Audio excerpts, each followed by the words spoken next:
ओम नमः शिवाय। मित्रों, मैं राजकुमार परम कल्याण साधन यूट्यूब चैनल में आप सभी लोगों का तहे दिल से स्वागत करता हूं। मित्रों, चर्चा को आगे बढ़ाने से पहले मैं अपने गुरुदेव आचार्य चंद्र प्रकाश जी को सहृदय नमन करता हूं एवं उनके चरणों में कोटि कोटि प्रणाम करता हूं। मित्रों, आज की चर्चा का विषय है और ये विषय एक प्रश्न पर आधारित है और कमेंट बॉक्स में एक मैसेज आया था और आप लोग भी जैसे आपकी कोई समझ में कोई बात नहीं आ रही है, कोई प्रॉब्लम्स आ रही हैं, तो आप कमेंट बॉक्स में अवश्य पूछिएगा। तो हम जैसे कि अगर कमेंट बॉक्स में पहली बात तो अब ऐसा होता है कि अक्सर कर जवाब आ ही जाता है।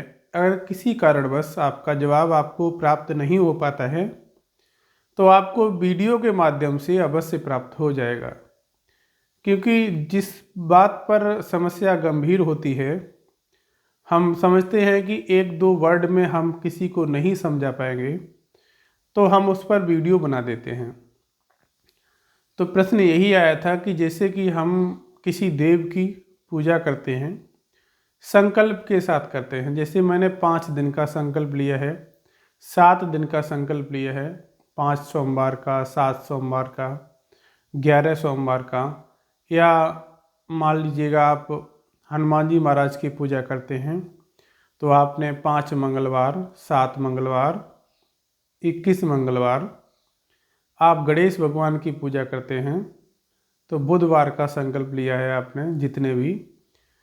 और आप अगर विष्णु भगवान की पूजा करते हैं तो आपने बृहस्पतिवार का जो भी लिया है।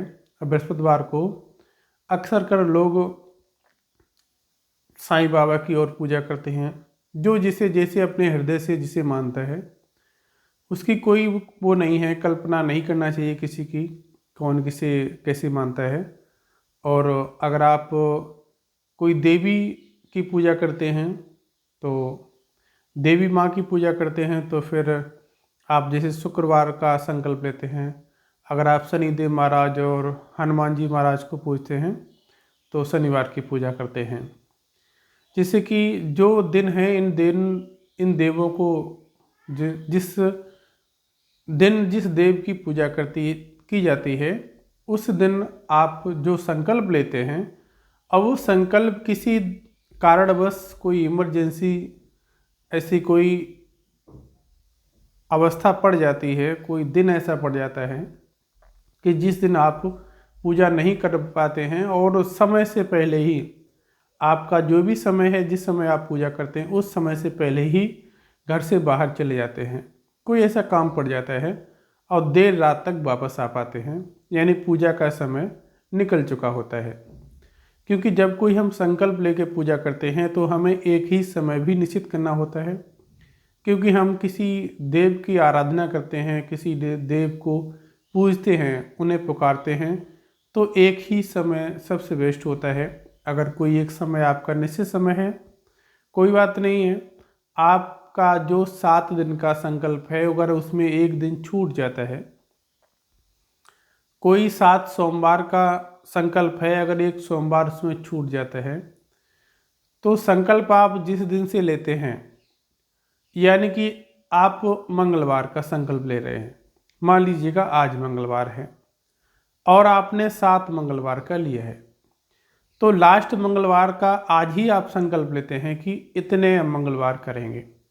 और किसी कारणवश अगर एक बीच में कोई मंगलवार छूट जाता है तो आप उसको ऐड ना करें कि ये इतना पूरा होने के बाद हम एक्स्ट्रा बढ़ा लें, क्योंकि ये छूट गया है। संकल्प में जो लिया गया आपका संकल्प है उसमें आपका जो दिन छूट जाता है तो कोई बात नहीं है। आपके इष्ट आपके प्रभु हैं, वो भी जानते हैं कि किसी कारणवश वो काम नहीं कर पाए हैं आप, तो उसमें घबराने की आवश्यकता नहीं है। आप भी किसी कार्य के लिए गए थे तो, और जैसे कि आप कोई मंत्र सिद्धि कर रहे हैं, किसी कोई सिद्धि प्राप्त करना चाहते हैं किसी मंत्र की, तो मंत्र सिद्धि कर रहे हैं, फिर तो आपको क्या करना है, आपको करना ही करना है। आपका अगर कोई बीच में दिन मिस मैच हो जाता है तो आप दोबारा फिर पूरा दिन, पूरा जितना 10 दिन का 7 दिन का, दोबारा से फिर एक बार स्टार्ट करते हैं। ये तो पूरा करना ही करना है, इसमें छूट जाता है, ऐड उसमें भी नहीं करना होता है। लेकिन आप उस मंत्र की सिद्धि के लिए फिर आपको पूरा दोबारा करना पड़ेगा। जितना भी आपको कर रहे हैं, 5 दिन का अगर आपका कोई संकल्प है, कोई मंत्र सिद्धि का संकल्प लिया है, तो आपको दोबारा से करना पड़ेगा। लेकिन जो उपाय होता है, उपाय में दोबारा से आपको नहीं करना होता है, लेकिन मंत्र सिद्धि में आपको करना पड़ेगा, ये निश्चित बात है। और इसमें यही प्रश्न था जो मैंने आपके साथ शेयर किया हुआ है। इसकी बहुत सारे क्वेश्चंस कई एक बार आ चुके हैं कि मैं सोमवार का व्रत कर रही हूँ या फिर कर रहा हूँ और मेरा इस कारणवश एक छूट जाता है, और तो मैं क्या आगे कर सकती हूँ क्या? तो अगर आपका छूट जाता है तो कोई बात नहीं, छूट जाने दीजिए। और एक सिद्धि प्राप्त करने के लिए उन लोगों के लिए ज़रूर है, कोई मंत्र सिद्धि होती है तो उनका अगर छूटता है तो उन्हें दोबारा करना पड़ेगा, आपको दोबारा नहीं करना होता है।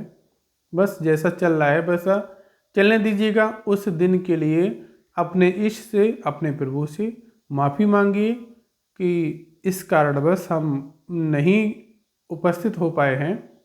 अगर आप कोई भी कहते हैं जैसे कि आपसे वो गलती नहीं होती है फिर भी आप क्षमा मांग लेते हैं उस दिन के लिए, तो वो आपकी गलती अब गलती गलती नहीं रह जाती है। बशर्ते ये गलती नहीं होती है फिर भी आप क्षमा मांगते हैं, तो वो दिन भी आपका पूजा का ही दिन माना जाता है, वो भी दिन आपका जुड़ जाता है। आप किसी दिन हाथ जोड़कर नहीं कर पाए तो हाथ जोड़ करके उनके चरणों में सर को नमन करिए। ऐसे ही अगर आप जहाँ भी हैं, जिस स्थिति में हैं, पूजा का समय हो रहा है, उस समय आप उनका प्रणाम करिए उनको, तो वो दिन आपका ऐड कर लिया जाएगा। बस यही बात थी जो आपके साथ मैंने शेयर की हुई है। अगर आपका और कोई क्वेश्चन बनता है तो आप कमेंट बॉक्स के जरिए अवश्य शेयर किया कीजिए, आपको उसका जवाब मिलेगा। और अगर किसी कारणवश आपको नहीं मिलता है तो वो आपका जवाब एक वीडियो के माध्यम से आपको शेयर अवश्य किया जाएगा। मिलता हूँ अगले वीडियो में, तब तक के लिए हर हर महादेव।